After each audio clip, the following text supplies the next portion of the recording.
Vivemos dias acelerados. Correria por todo lugar, de manhã, à tarde e à noite. Na tentativa de dar conta de tudo, muitas vezes, deixamos os relacionamentos de lado. Responda com sinceridade, de acordo com a Bíblia, o que deve ser o mais importante em nossa vida. O que todos nós precisamos aprender?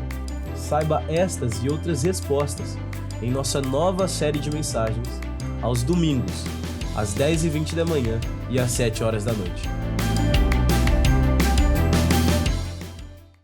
Meus irmãos, essa é a última mensagem da nossa série, o mais importante. Eu sei que vocês sentem tanto, né? Mas a gente aprendeu muito, não é verdade? Eu preparei aqui uma recapitulação. Na primeira mensagem nós falamos do conceito de amor, né? Essa mensagem está lá na internet, você pode assistir. Falamos que o amor é uma ordem, falamos que o amor é uma questão de obediência, falamos também que é uma atitude, uma ação e fruto de um compromisso. Então, não é algo etéreo, né? Uma filosofia, palavras, não. É uma ação, é uma atitude, é um compromisso. Acima de tudo, é uma ordem. Nós falamos sobre os mandamentos, né? Jesus, lembrando a gente, o novo mandamento lhes dou, que vocês amem uns aos outros, né? E ele resume tudo em amor, dizendo, ama o Senhor teu Deus sobre todas as coisas e ama o próximo como a você mesmo. Então não tem como fugir disso, viu, queridos? Se a gente quer ser crente em Jesus, discípulo dele, nós precisamos entender o que significa a palavra amor. Na segunda mensagem da série, foi o nosso irmão André que ministrou aqui, de manhã e à noite, nós falamos sobre as razões do amor, à luz de 1 Coríntios, no capítulo 13, nós vimos que nada do que nós falarmos vai ser importante. Você consegue ler comigo o que está em azul? Vamos lá? Nada do que será importante, nada do que soubermos será importante, nada do que vai ser importante, nada do que doarmos será importante e nada do que fizermos vai ser importante também, se nós não tivermos o mais importante. Então, nós abrimos a nossa série falando sobre isso, né? Que o mais importante é fazer o mais importante, a coisa mais importante na nossa vida e na igreja. Senão a gente corre o risco de fazer tantas coisas, falarmos, né, saber algumas coisas, crermos, doarmos, enfim, tantas coisas que nós fazemos no nosso ativismo religioso, mas a motivação está errada e a gente está desvirtuado do caminho que o Senhor tem para nós. E aí nós falamos de uma das formas de agir com amor. Então nós falamos da primeira prática do amor na semana passada, que é a generosidade. Vamos falar todo mundo junto essa palavra? 1, 2, 3. Generosidade. Então, se você não se lembra, dá uma olhadinha também na internet, tem essa ministração lá. Nós falamos muito sobre como ser generosos, a importância de nós sermos generosos e também como nós devemos fazer isso, de boa vontade, com o coração cheio de gratidão, com alegria e também com muita expectativa. Então, que a gente seja realmente uma igreja generosa, famílias generosas, pessoas generosas. Fazemos isso porque está no nosso DNA. Nós servimos a um Deus generoso. Ele nos amou e deu o Filho unigênito dele, e por isso nós que somos filhos desse amor, filhos desse Deus absolutamente generoso, precisamos também estender generosidade e podemos fazer isso de tantas formas, né? Com o nosso tempo, recursos financeiros, com os nossos talentos, então que a gente possa ter essa postura. Não sei se você já teve a experiência essa semana aí de ter alguma atitude, mas o estímulo é sempre esse, amém? Que a gente ouça essas palavras e pense assim, puxa, como é que eu posso praticar isso? Como é que eu posso exercer realmente uma atitude generosa com alguém? Como é que você poderia fazer isso? E hoje nós vamos falar também da nossa última prática do amor, que é o serviço. Vamos lá? 1, 2, 3? Serviço. E aí eu gostaria que você abrisse a sua Bíblia, por favor, no livro de João, Evangelho de João, no capítulo de número 13, tá bom? Evangelho de João, capítulo 13. Muito, muito, muito especial esse texto, só para contextualizar aqui, Jesus está prestes a ser preso, torturado e morto. Jesus está, então, nos seus últimos momentos ali com os seus discípulos, e aqui nós vamos ver o que ele vai fazer. João, capítulo 13, fala do Jesus lava os pés dos seus discípulos. Todos acharam, amém? Tem alguém aí na misericórdia? Já achou? Todo mundo? Então vamos lá. Antes da festa da Páscoa, Jesus sabia que havia chegado a hora de deixar este mundo e voltar para o Pai. Ele tinha amado seus discípulos durante seu ministério na terra e os amou até o fim. Estava na hora do jantar e o diabo já havia instigado Judas, filho de Simão Iscariotes, a trair Jesus. Jesus sabia que o Pai lhe dera autoridade sobre todas as coisas e que viera de Deus e voltaria para Deus. Assim, levantou-se da mesa, tirou a capa e enrolou uma toalha na cintura. Depois derramou água numa bacia e começou a lavar os pés dos seus discípulos, enxugando-os com a toalha que estava em sua cintura. Quando Jesus chegou a Simão Pedro, esse lhe disse: Senhor, o senhor vai lavar os meus pés? E Jesus respondeu: você não entende agora o que estou fazendo, mas algum dia entenderá. Lavar os meus pés? De jeito nenhum, protestou Pedro. E Jesus respondeu: se eu não lavar os pés, você não terá comunhão comigo. Simão Pedro exclamou: Senhor, então lave também as minhas mãos, lava a minha cabeça, e não somente os meus pés. E Jesus respondeu: a pessoa que tomou o banho completo só precisa lavar os pés para ficar totalmente limpa, e vocês estão limpos. Mas nem todos, pois Jesus sabia quem o trairia. Foi isso que se referiu quando disse: nem todos vocês estão limpos. Agora sim, pessoal, vamos prestar bastante atenção, verso 12, ok? Vamos lá? Depois de lavar os pés deles, Jesus vestiu a capa novamente, retornou ao seu lugar e perguntou: vocês entendem o que eu fiz?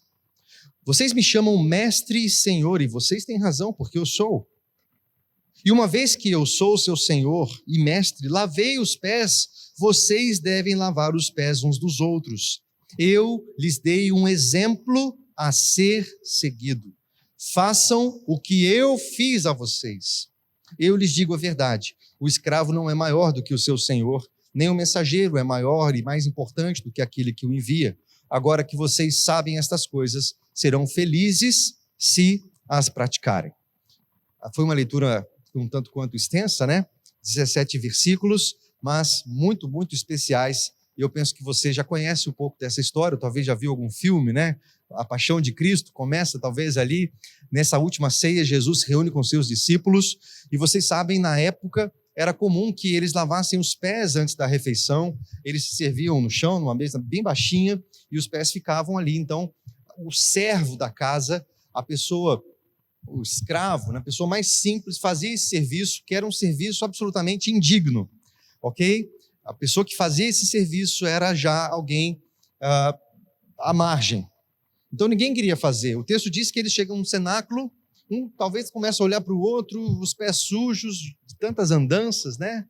Fedidos, daquele jeitão, e ninguém se posiciona entre os discípulos para fazer esse serviço. Afinal de contas, ninguém queria ser o escravo, ninguém queria ter essa atitude tão indigna.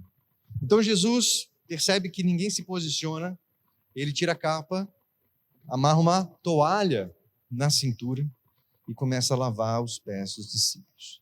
A gente ouve isso e está tudo bem, né? A gente já ouviu o lava-pés, falamos sobre isso, pregamos sobre isso, mas eu queria que a gente entendesse o que está acontecendo aqui. Quem era Jesus? O Filho de Deus, amém? A essa altura eles já tinham essa revelação, era o Filho de Deus, era o próprio Deus encarnado, o dono do universo. Nós cantamos aqui, poderoso Deus. Então, pensa nisso, num Deus todo-poderoso, o governador máximo da terra, o dono do universo ou dos universos, dono das galáxias. Ele coloca e monta as estrelas, os planetas, as galáxias com suas mãos. A terra é o estrado dos seus pés, como diz a palavra de Deus. Ele é o grande todo-poderoso, o Rei dos reis, o Senhor dos senhores. E ele está ali diante dos discípulos. Vamos tentar trazer um pouquinho para a nossa realidade.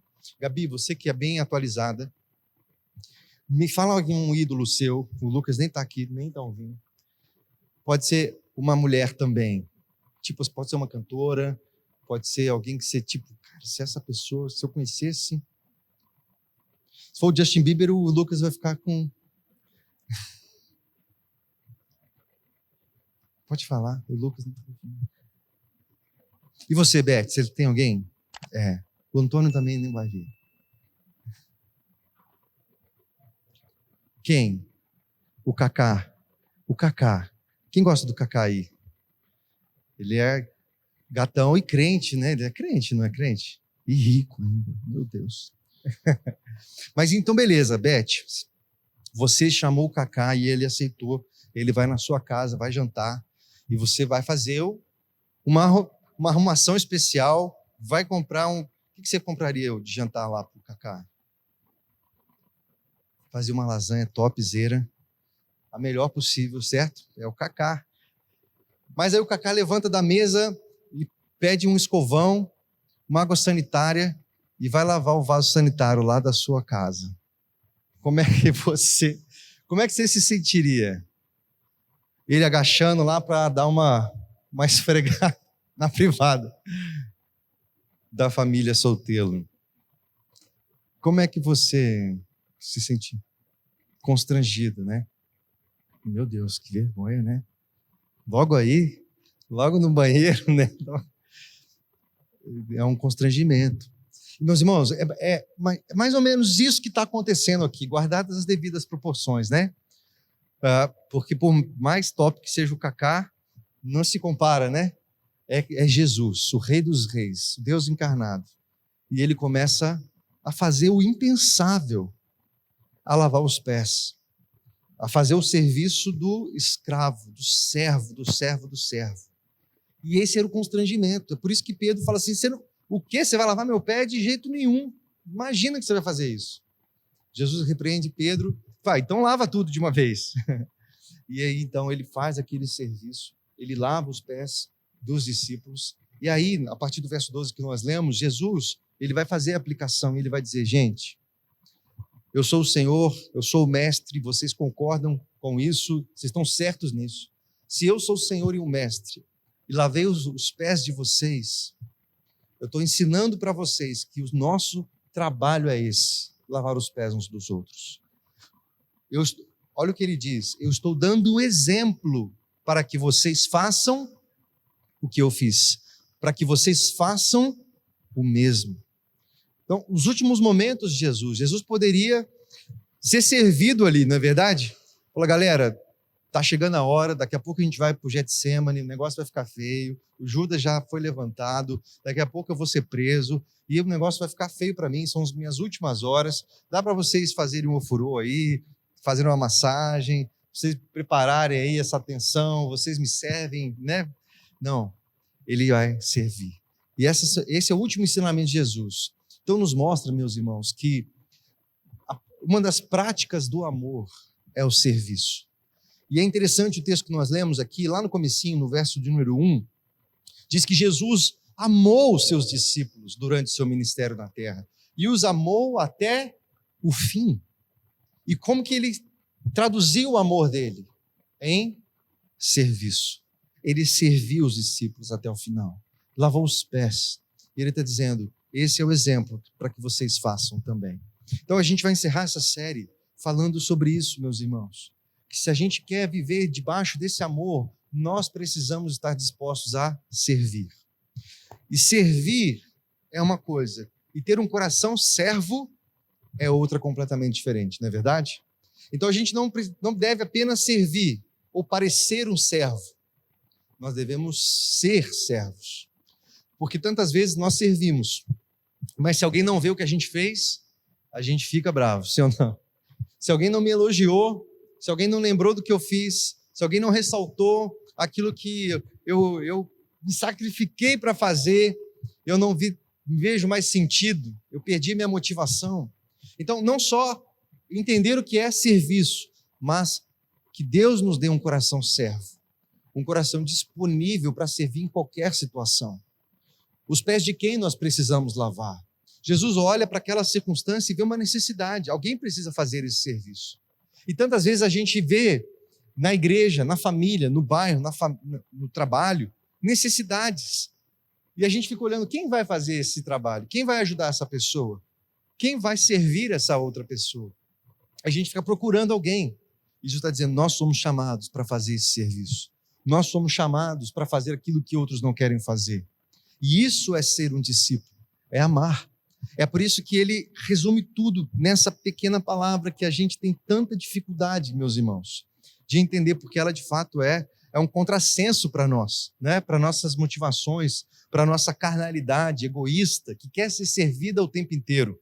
Então a gente precisa crescer nessa dimensão. Então, eu quero trabalhar alguns aspectos com você a respeito desse tema de serviço. A palavra do Senhor nos chama para fazer, em primeiro lugar, é isso, ajudar uns aos outros. Vamos ler, você pode ler comigo que está lá em branco, por favor? 1, 2, 3. Uns aos outros. Como é que nós praticamos o serviço? Ajudando uns aos outros. Gálatas 6:2 diz assim: levem os fardos pesados uns dos outros e assim cumpram a lei de Cristo. Como é que você poderia, querido, levar os fardos pesados das pessoas ao seu redor? Será que você se importa com os fardos pesados das pessoas ao seu redor? O que a gente vai fazer de forma prática? Porque só dar um abraço e dizer eu te amo em Cristo Jesus, boa semana, Deus te abençoe, isso não resolve mais, não é verdade? O que nós podemos fazer para ajudar uns aos outros? Pastor, eu não sei, mas eu sei um monte de coisa que eu preciso ser ajudado. Será que tem alguém para me ajudar? Tem tantas...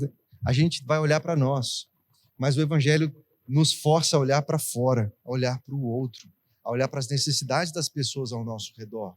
Então, quem você está enxergando necessidades e fardos que nós precisamos e devemos ajudar? É um contrassenso, mas é isso que o Evangelho quer de mim e de você. O segundo aspecto aqui para a prática do serviço. Todos nós vamos ler? Vamos lá? Sendo... Pode ser mais alto, vamos lá? Muito bom. Tivemos uma pregação inteira sobre generosidade, né? Mas eu quis trazer novamente. Nós servimos sendo generosos. É muito interessante. Tem um livro que a gente tem estudado, né? Eu quero trazer para a igreja no próximo ciclo aqui da Escola Dominical. É um livro chamado Bless, do Dave Ferguson também, que é do mesmo que formador de heróis. E o próprio Bless, né, é um acróstico. Bless é abençoar em inglês. O B é comece com oração. O L é escutar. Escutar é uma forma de servir as pessoas. Em geral, as pessoas não têm alguém que as escute. E é por isso que elas pagam muito dinheiro para ir para um consultório, para uma clínica, para uma terapia, para um psicólogo, alguém que os ouça. Porque às vezes não tem um par de orelhas, um amigo ou uma amiga para ouvir, tomar um café, e às vezes não está lá nada, é só ouvir, deixar a pessoa falar. Isso é um processo de cura. O E é comer junto, chamar alguém para comer uma pizza na sua casa, uma esfirra, uma lasanha, com a Beth, não é? O Alexandre cozinha super bem, né, Alexandre? A sobremesa, então, é top, ele manda bem mesmo, faz um churrasco bem... Viu, mano? Essa semana tem célula, hein, Renatão? Nós vamos lá, hein, cara, né, Alexandre? Essa semana vai rolar. E, queridos, nós, quando comemos com alguém, repartimos a mesa com alguém, nós ampliamos, nós subimos um degrau num relacionamento. Então, quando nós chamamos, nós estamos servindo. Quando a gente cozinha para alguém, demonstra amor. Isso é maravilhoso. E a gente precisa praticar isso mais. Mas deixa eu falar logo isso, porque precisa voltar para a palavra, né? Então, o E é do it, e depois tem 2 S's, né, do bless. O primeiro S é do serviço, a gente precisa servir as pessoas, e um dos exemplos que o autor conta é da avó dele, que tinha uma vizinha muito obesa que não conseguia cortar as suas unhas. Não conseguia cortar as suas unhas. E ela se colocou uma vez por semana para ir na casa dessa vizinha e cortar as unhas da vizinha. Olha que coisa... Parece uma coisa pequena, mas faz uma grande diferença para a pessoa. E uma prova de amor. Né? Ela para a vida dela para atravessar a rua, visitar aquela pessoa e cortar as unhas dela. A pergunta é, a unha de quem nós precisamos cortar? Os pés de quem nós precisamos lavar? A nossa espiritualidade sem esses gestos de serviço é vazia. A gente entende isso? A nossa espiritualidade sem esses gestos concretos, a casa de quem vamos construir? Né? O Edmar nos trouxe aqui a necessidade de uma funcionária dele, a Rose, e vamos não só ajudar com uma oração, Deus abençoe, Rose, para você ter uma casa para morar. Não, vamos nos unir e vamos colocar a mão na massa para levantar um cômodo para a nossa irmã e botar o tijolo, a massa e fazer tudo o que precisa ser feito. E dedicar horas da semana, né, a Marli que sabe bem, né? e dedicar. Será que a gente está realmente disponível para isso, meus irmãos? Olha o exemplo da igreja primitiva. Atos no capítulo 2, verso 44. Olha só essa igreja. Os que criam se mantinham unidos e tinham tudo em comum. Eles vendiam as suas propriedades e bens, distribuíam cada um conforme a sua necessidade. Olha o nível de comunhão. Eles tinham tudo em comum. Tornar comum é comunhão. Muitas vezes a gente tem a comunhão só como comer um salgadinho juntos, né? Um cachorro quente, uma esfirra juntos. Isso tudo é bom, ok? Rola na célula. Mas o nível de comunhão dessa igreja, meus irmãos, eles vendiam as suas propriedades e bens e distribuíam cada um conforme a sua necessidade. Você já parou para pensar nisso? Se você faria isso? Você tem um carro, você, suou para poder comprá-lo, ou uma casa, está pagando seu apartamento, ou você tem, né, algum outro bem, e você percebe que existe uma necessidade de alguém próximo, ou nem tão próximo assim, e você vende o que você tem e fala, beleza, eu vendo esse celular por 1.000, eu compro um de 500 e você pode ficar com esses R$500, isso talvez te ajude. Você já parou para pensar se você faria algo assim? Qual é o nosso nível, né, de generosidade? O que nós estamos dispostos a realmente fazer para atender as necessidades das pessoas ao nosso redor? Vamos avançar? 1, 2, 3, vamos lá? Sendo de novo mais alto. E aqui pega, hein, galera? Aqui pega, hein? Olha esse versículo, 1 Pedro 5,5. Da mesma forma, sujeitem-se aos mais velhos. Sejam todos humildes uns para com os outros, porque Deus se opõe aos orgulhosos, mas concede graça aos humildes. Meus irmãos, isso aqui é um desafio, sim ou não? Ser humilde um com o outro. A Bíblia fala para que a gente considerar uns aos outros superiores a nós mesmos. Eu vi um post da Beth, né, Beth? Até quem vota é diferente.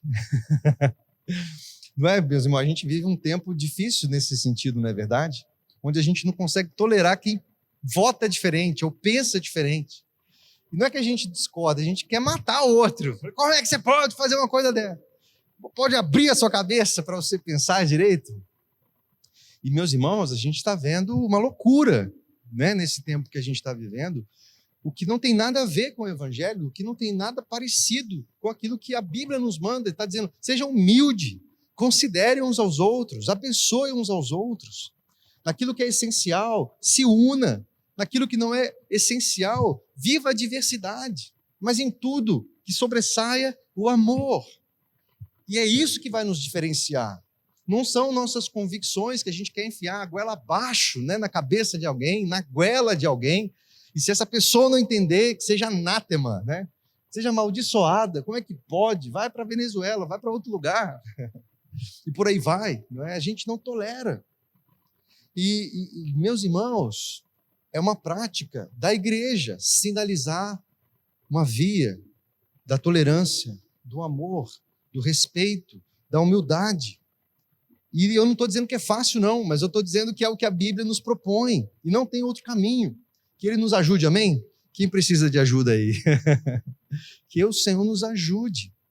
Que esse seja o nosso DNA e a nossa marca como igreja, amém, meus irmãos? Como povo de Deus. Que essa seja a nossa marca. Jesus falou, nisso vocês serão conhecidos como discípulos, quando vocês degladiarem uns com os outros, provarem que estão certos, defenderem a sua razão com unhas e dentes, quando vocês amarem uns aos outros.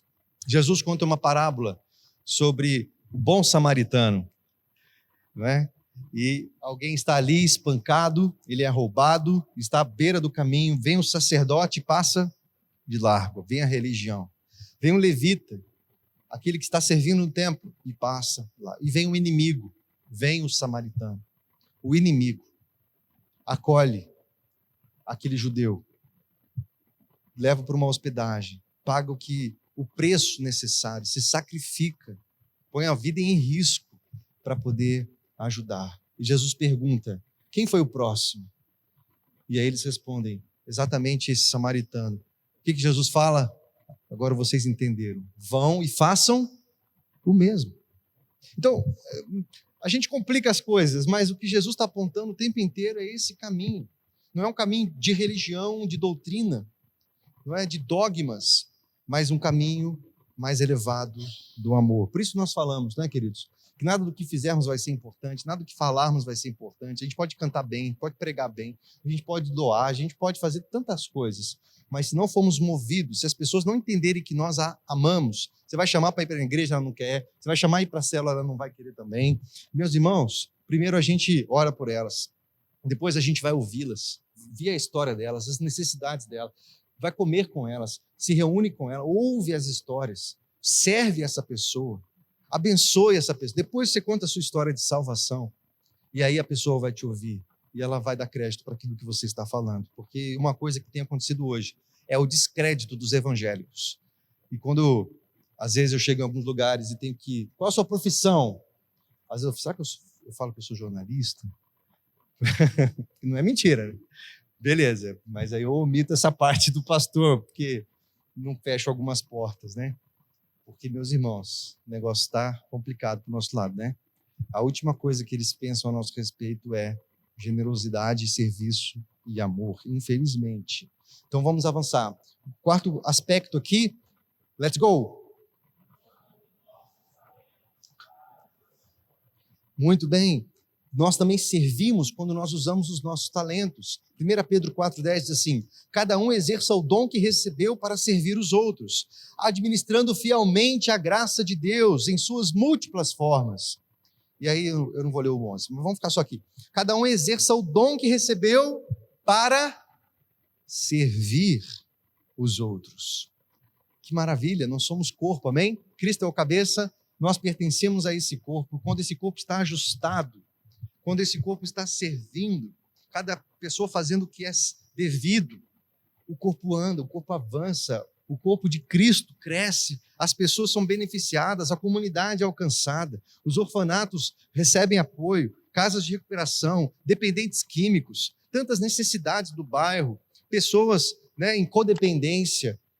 Gente, quantas coisas nós podemos fazer e demonstrar realmente generosidade e amor ao nosso redor, e nós não fazemos como igreja, né, como CPFs, mas como CNPJs também, defendendo bandeiras que não são nossas. Jesus não as defendeu e a gente está defendendo e esquecendo do mais importante. Que o Senhor nos ajude em nome de Jesus, que o Senhor nos dê graça em nome de Jesus. Qual é o seu dom? Qual é o seu talento? Como é que você pode usar aquilo que você recebeu para servir o outro, para servir a pessoa que está perto de você? Não esconda aquilo que você recebeu do Senhor. Não esconda o seu talento. Não enterre. Que você sirva. Por mais, talvez você não, isso aqui não é tão significativo que eu faço. Claro que é, querido. Às vezes você sabe pintar uma parede. Quantas eu te mostro nessa igreja que estão precisando de uma boa pintura, não é? Talvez você saiba mexer com elétrica. Talvez você saiba limpar alguma coisa muito bem. Talvez você sirva com as crianças. Talvez você faça contas e ajude a igreja na administração, nas finanças, na tesouraria da igreja. Gente, quantas coisas. Hoje nós não temos ação social na igreja. O Ministério de Ação Social, que doideira. O nosso carrinho da cesta do amor é o carrinho da cesta da miséria, né? Misericórdia, porque não tem alimento durante a semana. E percebe como a gente precisa caminhar, meus irmãos? E a gente precisa levantar a mão e dizer, Senhor, pastor, o que eu faço? Como é que a gente pode se envolver? Como é que a gente pode atender a comunidade? Esse é um prédio que a gente paga aluguel e fica fechado durante a semana. Os nossos prédios, nossas salas ficam fechadas durante a semana inteira. Como a gente poderia usar essa estrutura que nós estamos pagando, que já é nossa, para servir as pessoas, para servir o bairro, para servir a comunidade? O que nós podemos fazer? São perguntas que talvez sejam respondidas quando a gente parar de enterrar os nossos talentos, parar de enterrar os nossos dons, não é verdade? E começar a servir uns aos outros. Agora começa a pegada. Vamos lá? 1, 2, 3. Aqui pega, hein, galera? Aqui o negócio começa a ficar complicado, hein? Quem sabe de cor João 3,16? E pode falar bem alto, sim, bem bonito. Marilza. Bem alto, bonitão, hein? Vai lá. Porque Deus... Tá com frio. Vai, Marilza.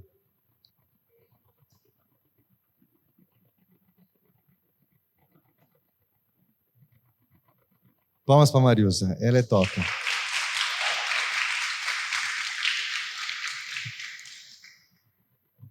Viu, Marilza?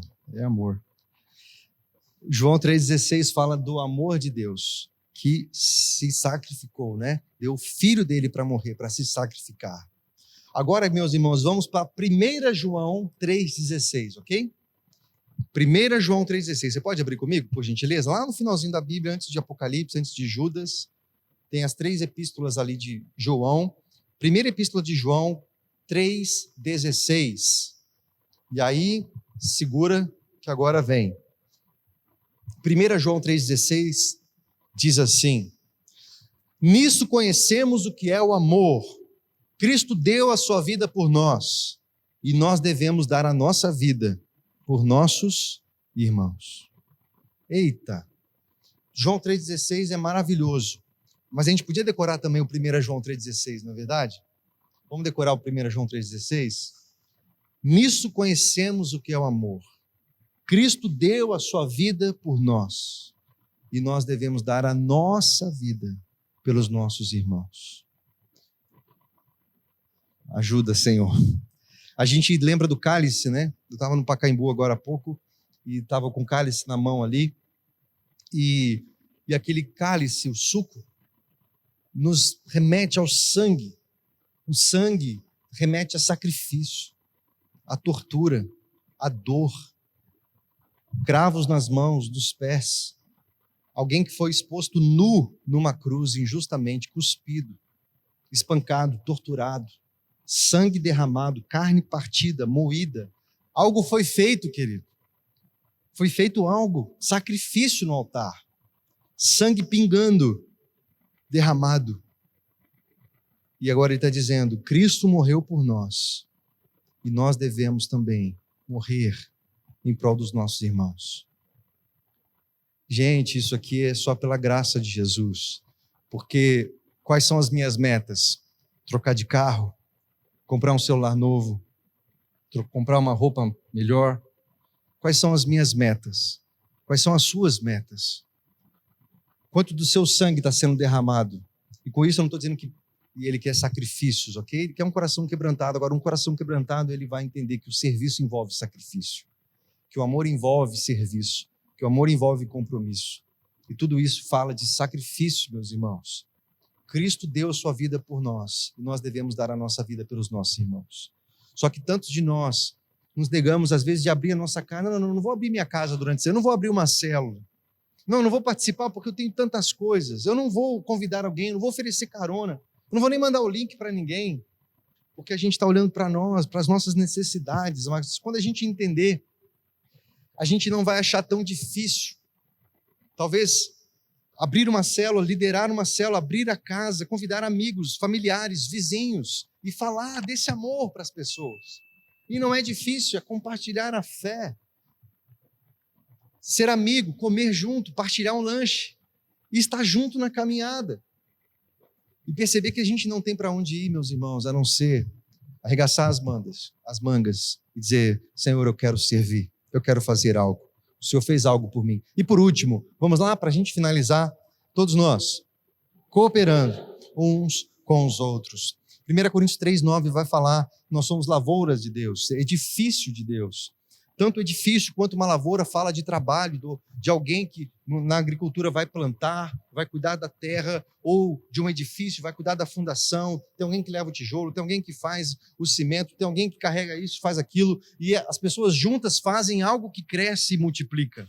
Nós somos isso, como igreja, nós fazemos parte do mesmo corpo, e nós precisamos cooperar uns com os outros, cooperar ministerialmente, cooperar porque em muitos momentos um irmão não está legal, ele está passando por uma luta, por uma dificuldade, por um diagnóstico médico, por um momento da vida que não o define, mas é um momento difícil.